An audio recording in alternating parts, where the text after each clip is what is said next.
Hernanes, antes de qualquer coisa, nós estamos torcendo muito o pessoal lá do futevôlei, ou no meu caso do fetvôlei, para você ir jogar bem longe de São Paulo e levar o teu irmão, pelo amor de Deus, cabeça grave, porque ele tá atrapalhando, tá quebrando lá o futevôlei da rapaziada. Tudo bem, Hernanes? Como é que você tá?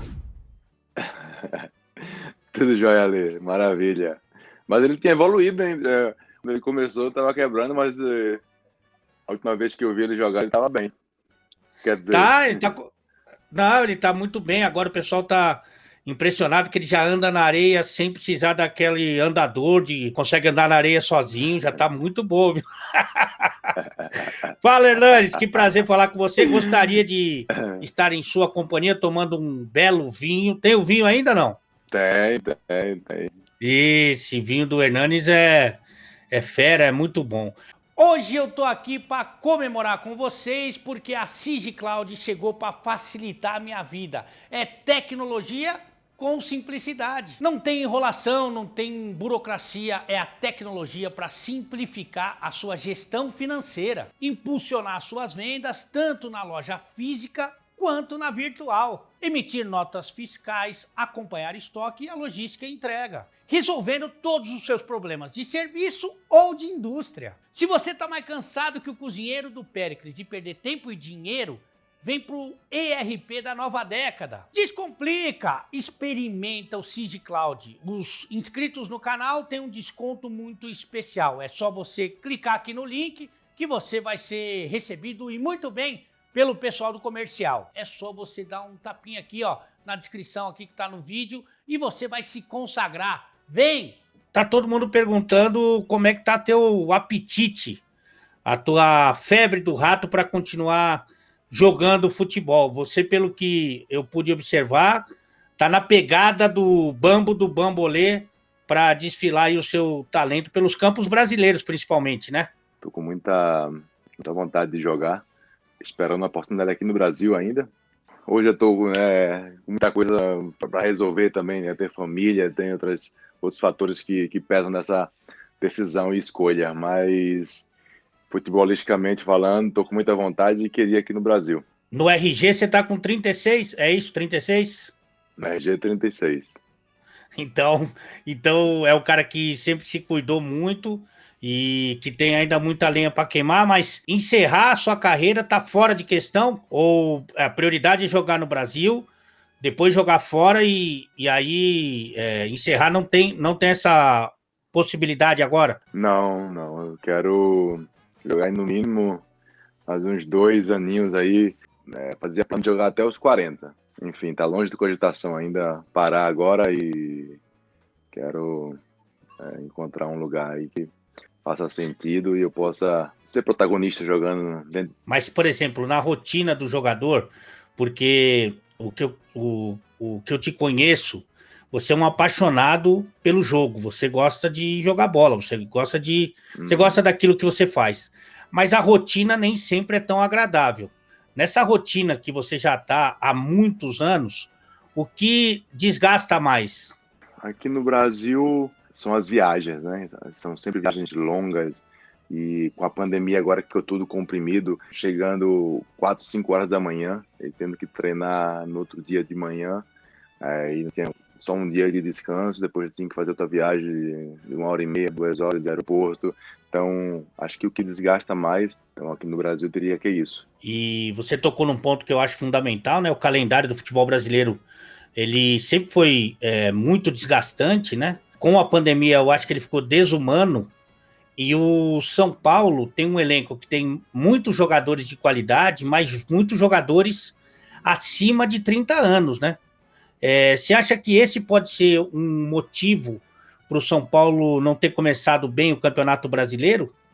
Eu acredito que o São Paulo vinha passando por essa transição também, né? Porque começou uma diretoria nova e veio o Crespo que deu uma cara nova, veio o título e veio esse grande festejamento.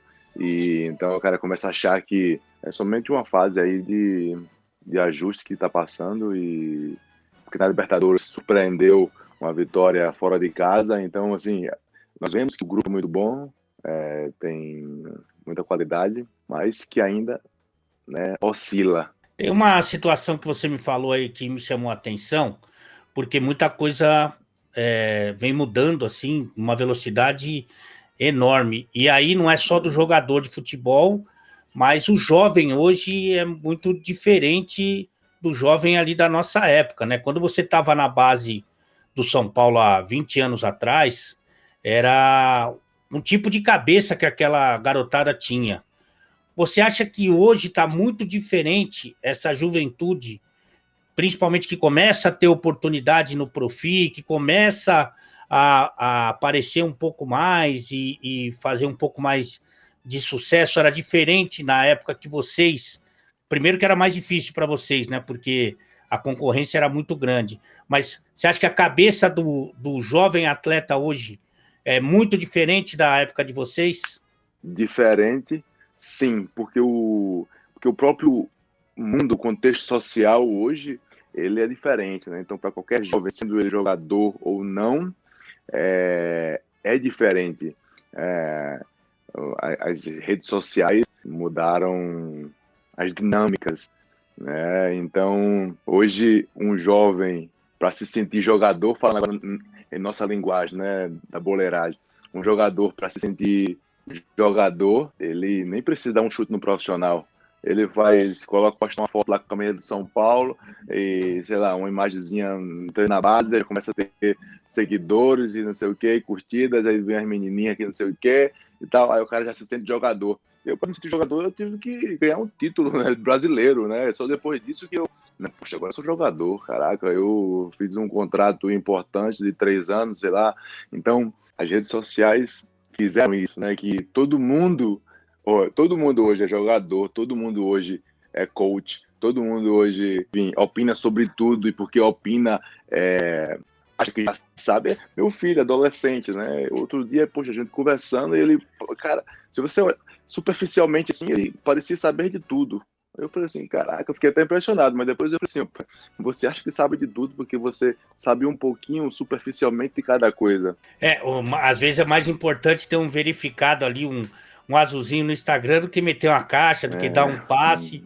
E isso você sentia no teu dia a dia no São Paulo também? Você chegava a conversar com essa molecada, falar, pessoal, não é bem assim, tal, como um cara experiente, um líder, um cara de seleção brasileira, de carreira internacional, ou você ficava olhando só e falava assim, meu Deus do céu, olha o que eu tenho que aguentar. Não, eu por essência, por característica, sou um cara muito ciente, sabe? Então, e entendendo todos esses processos, e também, às vezes você entende que nem vale a pena. Você tem que saber com quem você pode falar e com quem você não pode falar, porque às vezes você vai falar uma coisa, a pessoa não vai entender, vai ficar, né, chateada com você e tudo. Então, mas com tudo isso, o nosso elenco tinha muito garoto, né? Muitos garotos da base. E cito aqui o Anthony mesmo, que teve uma passagem rápida e, né, hoje já está brilhando aí no Ajax, tudo. Depois tem o Igor Gomes, porra, sensacional, menino de qualidade, cabeça boa. O Luan, o Nestor, o Lisiero, assim, todos esses meninos que vieram da base, cabeça muito boa. Até por isso tem tido uma constância, né, no profissional. E o Lisiero, por exemplo, já passou. Caraca, quando eu cheguei, ele teve uma sequência de lesões. E isso que é o legal, né? Até falei para ele, dei os parabéns para ele, porque ele, às vezes, quando você é taxado de alguma coisa, e você conseguir reverter, né, a imagem que se cria de você, é muito legal. E ele conseguiu fazer isso com trabalho, com paciência. E poxa, foi legal ver a história dele, né? Então, são meninos de caráter, de fibra. É bom sempre analisar tudo com muita calma, né? Eu sempre cito uma frase que eu achei maravilhosa do Juan, zagueiro incrível da seleção do Flamengo, que trabalha no Flamengo hoje. Ele fala que vai chegar um dia que o jogador vai se aposentar antes de jogar. Então, ele até cita o Vinícius Júnior, que ele tinha feito, sei lá, umas 10, 15 partidas pelo Flamengo, vai para o Real Madrid E nessa negociação, se ele para de jogar ali, ele já tá rico para várias gerações. Então, ele falou, vai chegar um dia que o cara vai parar antes de começar a jogar. E a impressão que eu tenho é que tem muita gente dessa geração, evidentemente que não todo mundo, que a bola não é o principal, né? Que a carreira não é o principal. Que o principal é todo o entorno, assim, né? E eu não via isso na geração passada. Tanto que muitas vezes, né, Hernani, a nossa brincadeira era com a bola. Mesmo quando você não estava trabalhando, quando você não estava treinando, a gente continuava com a bola, brincando com a bola, né? É verdade, porque o meu filho, né, ele, mais uma vez citando ele, o mais velho, que queria ser jogador, mas queria porque ele via todo o glamour, né, disso, né, mais uma vez, pelas mídias sociais, então ele só queria a parte boa. Você tem razão. São outros tempos, né, Hernanes? E assim, a gente chegou a falar do Antony, que foi para a Europa, né? E tá muito bem, tá na seleção também, agora olímpica, e muito boa sorte a ele. Você é um cara que brilhou muito, mas muito no futebol italiano, o torcedor do São Paulo. Claro que tem você como um grande ídolo, mas na Itália você jogou demais.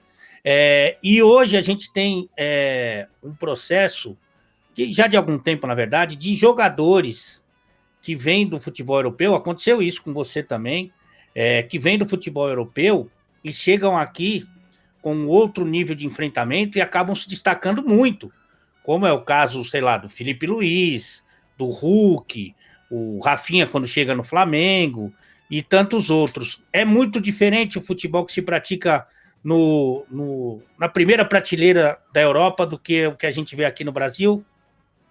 Esse advérbio de intensidade é que eu modificaria, né? Dessa vez você falou muito diferente. Eu diria que não é muito diferente, mas primeira coisa que eu aprendi isso com a gastronomia italiana, que o que faz a diferença é a matéria-prima.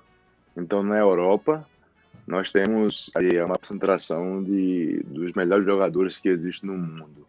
Então, é a matéria-prima que faz a diferença. Lá se joga um futebol menos individual e mais coletivo. Então, por isso torna o jogo mais rápido. Então, assim, não é que é muito, porque até os treinos hoje está muito parecido, entende? Então, assim, não é muita diferença, mas é a qualidade, como já falei, e esse conceito mais coletivo que faz com que o futebol seja diferente. Se você entende, consegue entrar nessa dinâmica, aí quando você vem para cá, você se sobressai por isso. Por cara que eu admiro muito é o Dani, né? O Dani Alves. Eu tive o prazer de jogar com ele na seleção e, enfim, um cara que inteligência do jogo, ele é fodido. Então, por isso, essas duas coisas, né, que ele tem, né? Uma capacidade de treinar que é absurda, né?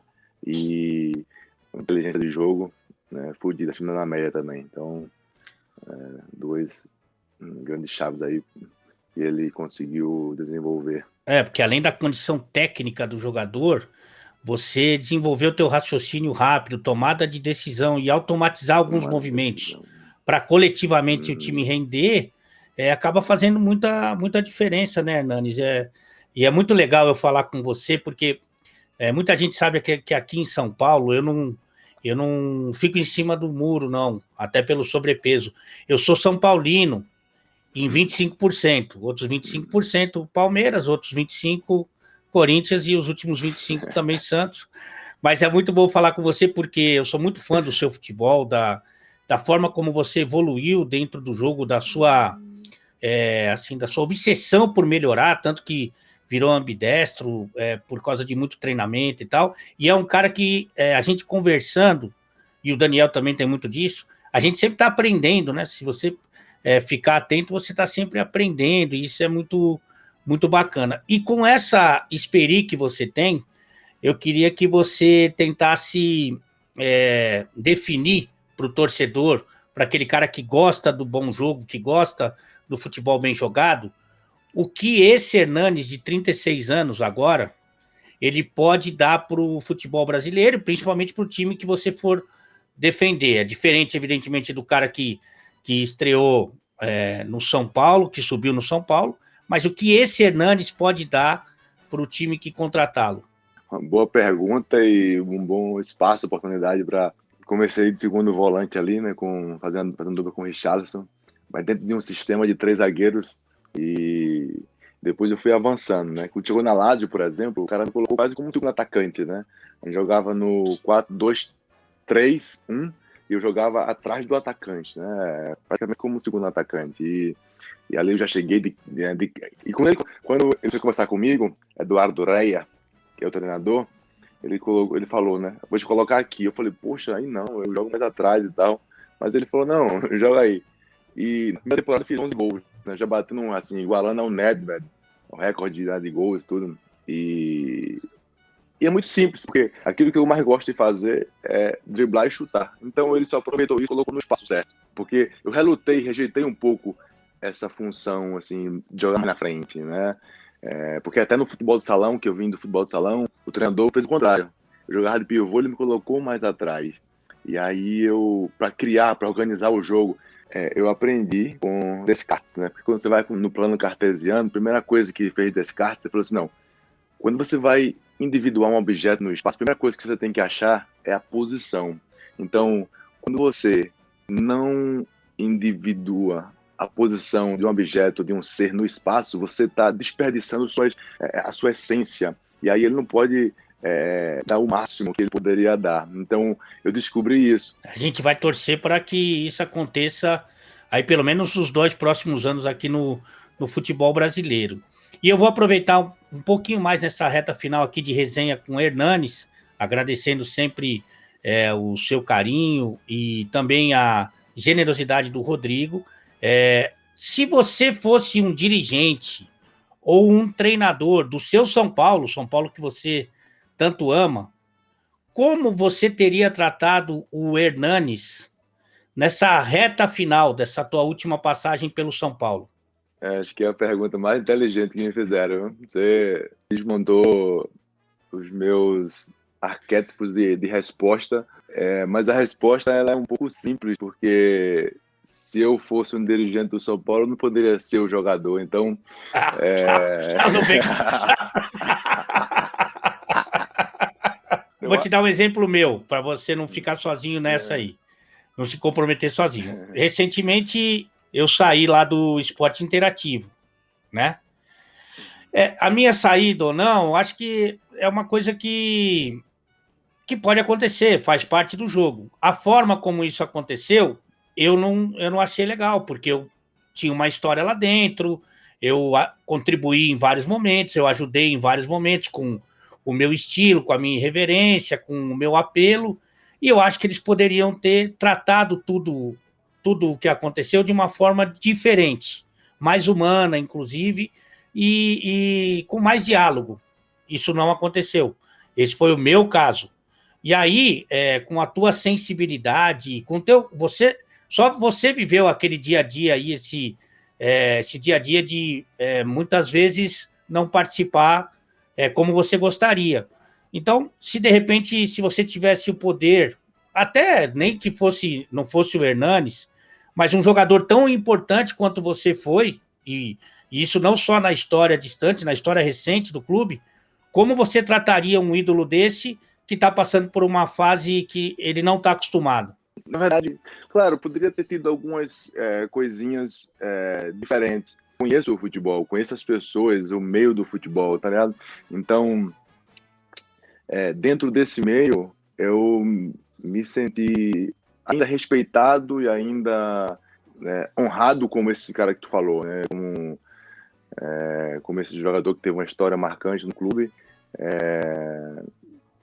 Então, assim, eu não tem nada, cara, assim, por isso que eu falo, não sei, é uma pergunta um pouco, porque poderia sempre ser melhor, mas eu não me lamento, não, foi tudo com muita harmonia, assim, sabe? Eu estava acostumado, né? Por exemplo, eu era da base do São Paulo, o ano era 2005, e o Leão era o treinador, né? E ele deu uma declaração, saiu no lance, não lembro agora o jornal, na base não tem nenhum jogador que possa ser aproveitado no profissional, né? E eu lembro que eu recortei essa entrevista dele, né?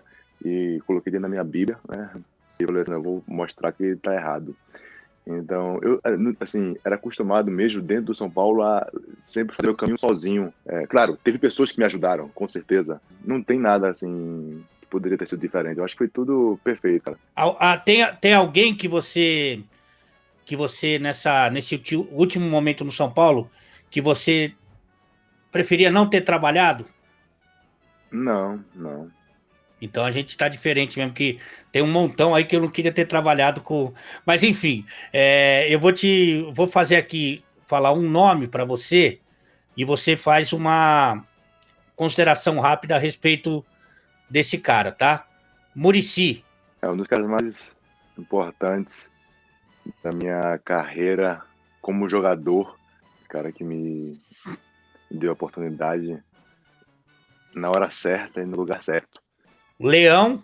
Cara que ativou dentro de mim um orgulho que eu desconhecia, essa capacidade de não aceitar opiniões alheias de qualquer esfera, né? Seja você quem for, a tua opinião não vai determinar o meu destino, né? Então ele ativou essa gana e esse senso de autopreservação, de orgulho próprio.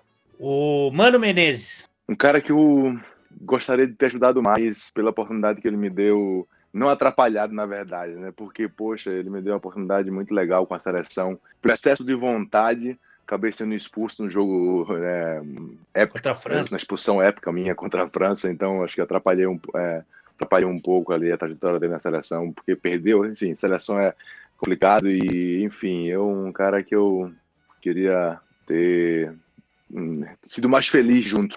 O Felipão. Felipão, um cara que sou grato também, me proporcionou, me deu a oportunidade de experienciar no futebol uma das alegrias maiores, que foi disputar a Copa do Mundo e ser campeão também das confederações, um título importante com a seleção, enfim, um cara que sou grato. Tem um cara que passou aí pela tua vida, que a gente foi campeão brasileiro juvenil junto, de futsal, e eu nem tô falando muito com ele agora, nós estamos um pouco estremecidos, mas é um cara que eu gosto bastante. Fernando Diniz.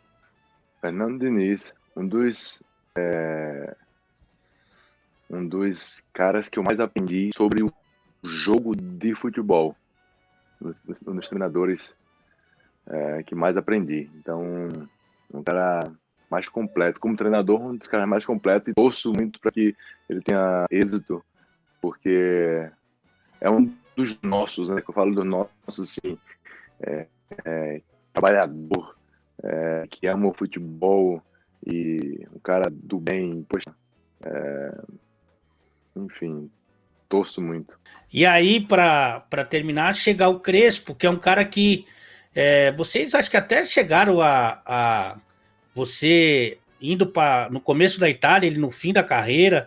Enfim, chega o Crespo, a impressão que eu tive de fora é que ia melhorar muito para você.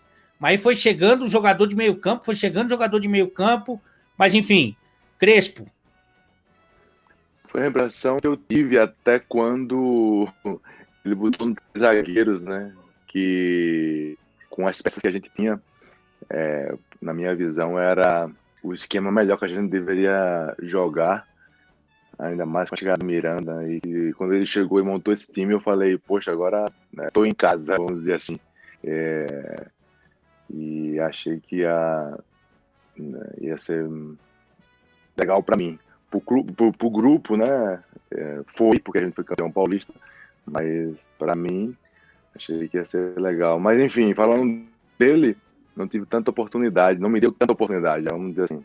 Não me deu tanta oportunidade. Caiu a nossa conexão. Caiu a nossa conexão. Eu tava tentando encontrar a palavra para definir minha relação com ele. E o que aconteceu é o exemplo, né? Assim, um cara que eu não tinha conexão, que eu não tive conexão e não sei por qual motivo, mas acontece, né? Assim, que não vai ter conexão sempre com as pessoas, enfim. Foi um cara que não tive conexão. Apesar de gostar, de achar que é um bom treinador, mas, enfim, não tive conexão, não fluiu.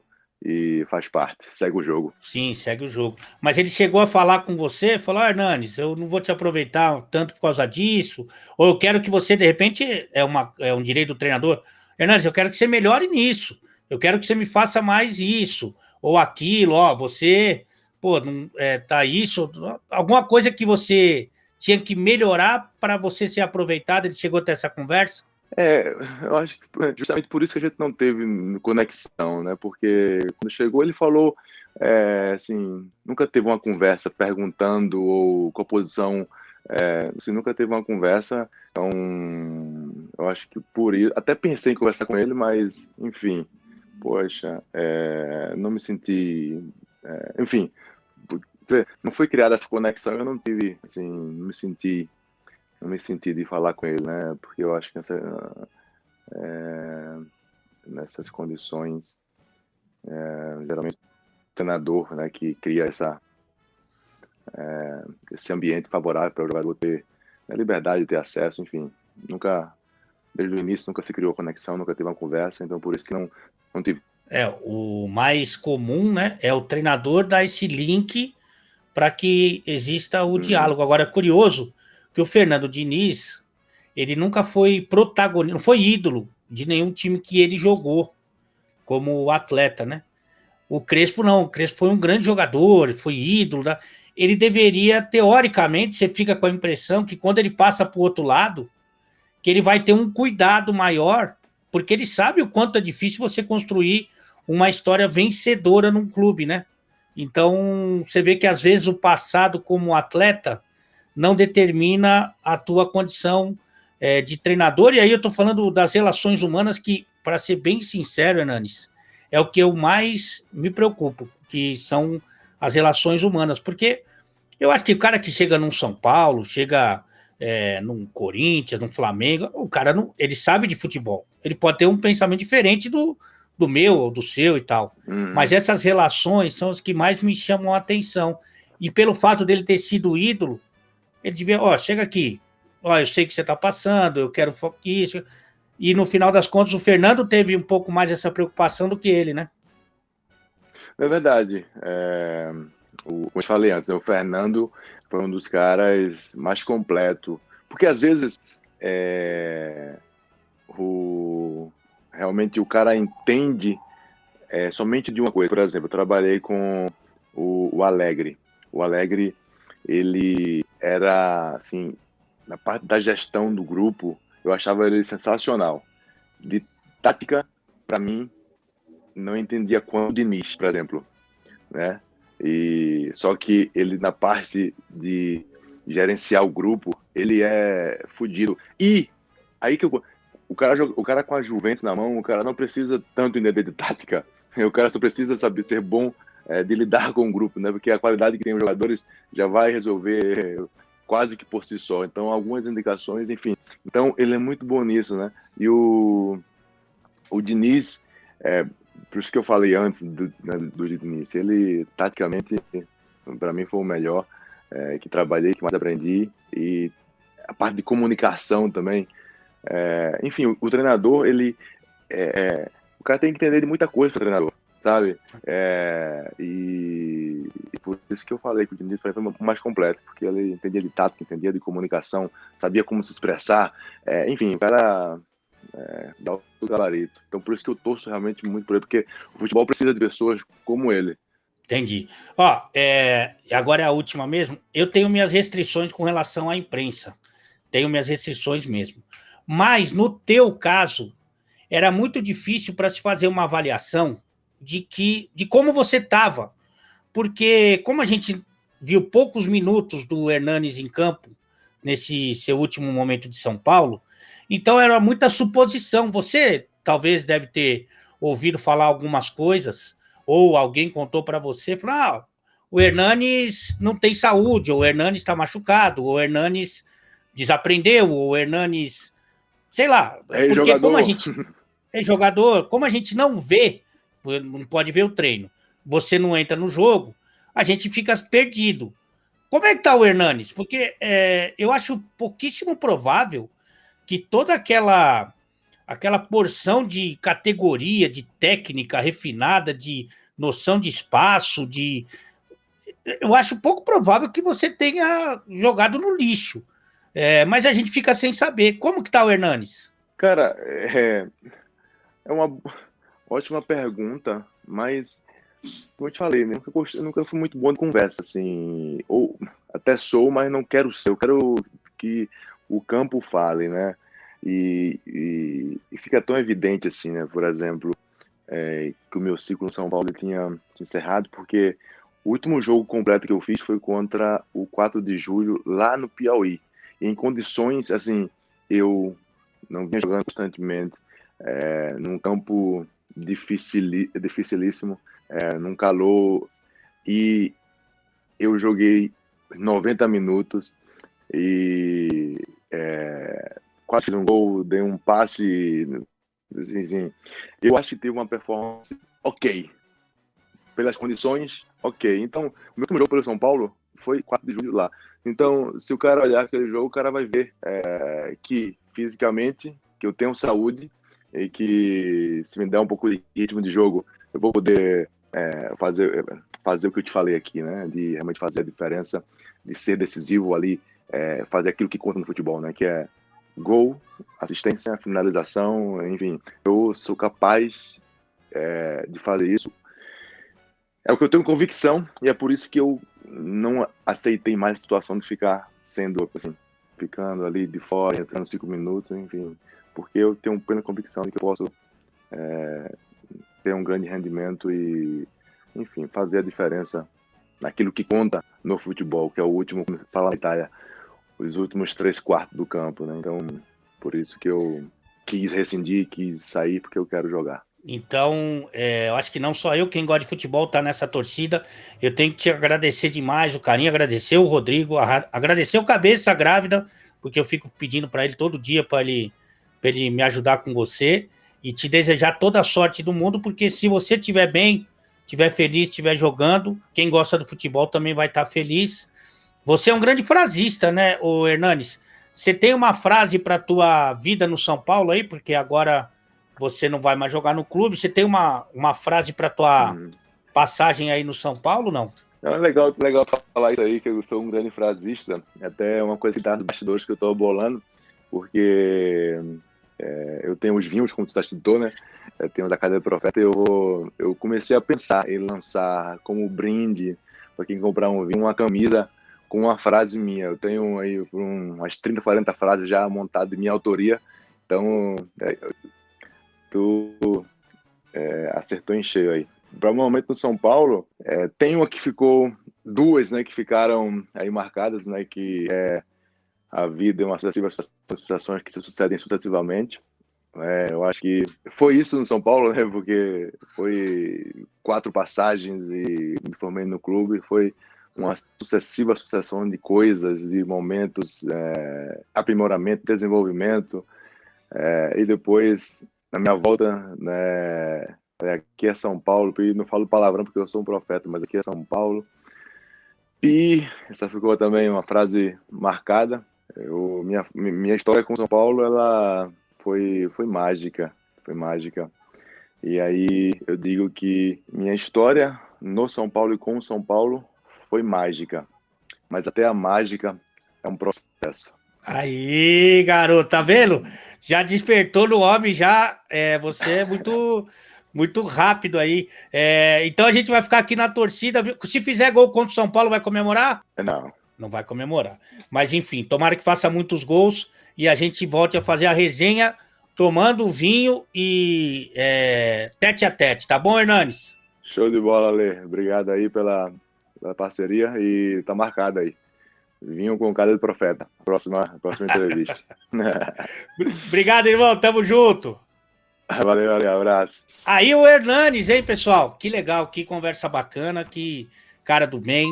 Você vê que ele tem uma dificuldade para falar qualquer coisa que não seja muito positiva, né? E isso aí é uma característica só dos bons, né? Espero que você tenha gostado. E se gostou, compartilha, deixa o like. Você que não é inscrito, se inscreve no canal. Torne-se membro do canal do Ale para participar da live de quarta-feira. E até uma próxima resenha. Valeu, tamo junto!